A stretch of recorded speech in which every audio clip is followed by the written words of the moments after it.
আসসালামু আলাইকুম। প্রাইমারি প্রধান শিক্ষক নিয়োগ পরীক্ষা কতদিনের মধ্যে হবে বা কবে হবে, প্রস্তুতির জন্য আপনি কতদিন বা কয় মাসের সময় পাচ্ছেন তা জানাবো আজকের ভিডিওতে।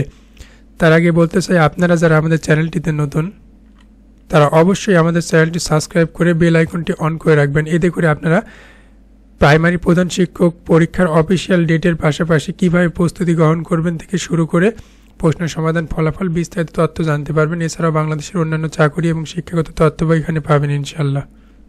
তো চলুন ফিরে আসা যাক মূল আলোচনায়। সেটা হচ্ছে প্রাইমারি প্রধান শিক্ষক নিয়োগ পরীক্ষা কতদিনের মধ্যে হবে বা কবে হবে। ঠিক আছে, উত্তর পরীক্ষার মাস হচ্ছে ডিসেম্বর মাস। তো এখন বলতে পারেন কেন ডিসেম্বর মাস, সেটার বিশ্লেষণ কিন্তু অবশ্যই থাকছে। তার কারণ হচ্ছে এই পরীক্ষাটা নিবে হচ্ছে পিএইচসি।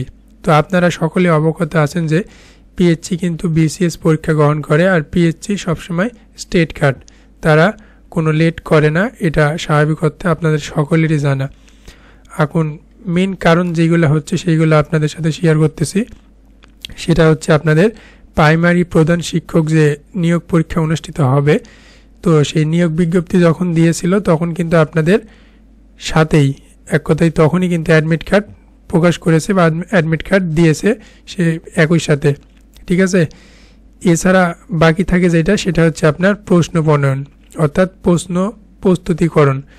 তো ইতোমধ্যেই কিন্তু প্রশ্ন প্রণয়ন বা প্রস্তুতির কাজ কিন্তু চলমান অর্থাৎ চলছে। ঠিক আছে, এবং তৃতীয় কারণ যেটা, সেটা হচ্ছে আপনাদের যে আবেদন সেটা শেষ হলে কিন্তু ফোনে SMS পাবেন। তো আপনারা ইতোমধ্যে জানেন যে আপনাদের আবেদন শেষ হয়েছে। যার আবেদন গ্রহণ শুরু হয় গত 21 সেপ্টেম্বর হতে, এবং প্রথম ধাপে সেটা শেষ হয়েছিল কিন্তু 19 অক্টোবর। তো দ্বিতীয় ধাপে কিন্তু আবার সেটা এক্সটেন্ড করা হয় বা বাড়ানো হয়, এবং সেটা শেষ হয়েছে কিন্তু গত 26 অক্টোবর। তো এখন অনেকেই হয়তো বা বলতে পারেন যে পিএইচসি কি এত তাড়াতাড়ি পরীক্ষা নেবে? হ্যাঁ, পিএইচসি এত তাড়াতাড়ি পরীক্ষা নেবে। পরীক্ষাটা হবে আপনার ডিসেম্বরে। হুট করে আপনার ফোনে একদিন SMS দিয়ে দিবে। যেহেতু আবেদন শেষ হয়েছে, সেই ক্ষেত্রে আপনার হয়তো মনে হইতে পারে যে এত তাড়াতাড়ি আমি প্রস্তুতি গ্রহণ করব কি না, তাহলে কিন্তু আপনি ভুল করবেন, বেশি সময় পাবেন না। এখন আপনার নভেম্বর মাস পড়ে গেছে, তার মানে নভেম্বর, তারপরে আপনার কিন্তু ডিসেম্বর। বলতে গেলে হাতে কিন্তু আপনি আর 2 মাস সময়ই পাচ্ছেন। 2 মাস পুরোপুরি না, দেখা যাচ্ছে এটা ডিসেম্বরের শেষ সপ্তাহের দিকে অনুষ্ঠিত হতে পারে। এটার সম্ভাবনা কিন্তু অনেক বেশি। তাই সময় নষ্ট না করে এখন থেকে প্রস্তুতি গ্রহণ করা শুরু করে দিন। ইতিমধ্যে আপনারা সিলেবাস বা মান বন্টন সম্পর্কে জেনেছেন, আমরা পুনরায় উল্লেখ করতেছি। সেটা স্ক্রিনে আপনি দেখতে পাচ্ছেন যে প্রাইমারি প্রধান শিক্ষকের পদ হচ্ছে আপনার 1122টি, গ্রেড হচ্ছে আপনার 12তম। আবেদন শুরু হয়েছিল 21 সেপ্টেম্বর এবং শেষ হয়েছে 26 অক্টোবর। ঠিক আছে, পরীক্ষা এটা আপনার জেলা শহরেও হইতে পারে, বিভাগীয় শহরেও হইতে পারে, এটা এখনও শিওর না। তবে জেলা শহরে হওয়ার সম্ভাবনা বেশি পিএইচসি নেওয়ার কারণে।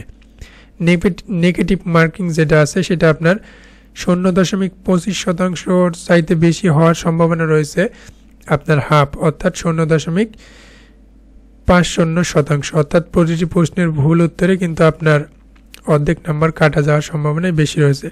তো প্রথম ধাপে গ্রহণ করা হবে লিখিত পরীক্ষা, যেটা এমসিকিউ প্রশ্নপত্রের আলোকে গ্রহণ করা হবে, এবং এই লিখিত পরীক্ষার নাম্বার হচ্ছে আপনার 90। ঠিক আছে, এর জন্য কিন্তু আপনি সময়ও পাবেন 90 মিনিট অর্থাৎ 1.5 ঘন্টা, যার পাস মার্ক হচ্ছে আপনার 50। এছাড়াও মৌখিক পরীক্ষা হবে 50 নম্বরের মধ্যে। এই মিলে মোটে 100 নম্বরের মধ্যে কিন্তু প্রধান শিক্ষক পদের পরীক্ষাটি গ্রহণ করা হবে। তো পরীক্ষার সম্ভাব্য তারিখ হচ্ছে আপনার 19 ডিসেম্বর বা তার একটু পরে, তবে ডিসেম্বরের মধ্যে। তো এই ছিল আজকের ভিডিও। যদি ভালো লেগে থাকে লাইক, কমেন্ট, শেয়ার করবেন। একই সাথে আপনাদের কোনো প্রশ্ন থাকলে সেটা অবশ্যই কমেন্ট বক্সের মাধ্যমে জানাবেন। তো প্রস্তুতি গ্রহণ করা শুরু করে দিন। সকলের জন্য শুভকামনা জানিয়ে আসসালামু আলাইকুম।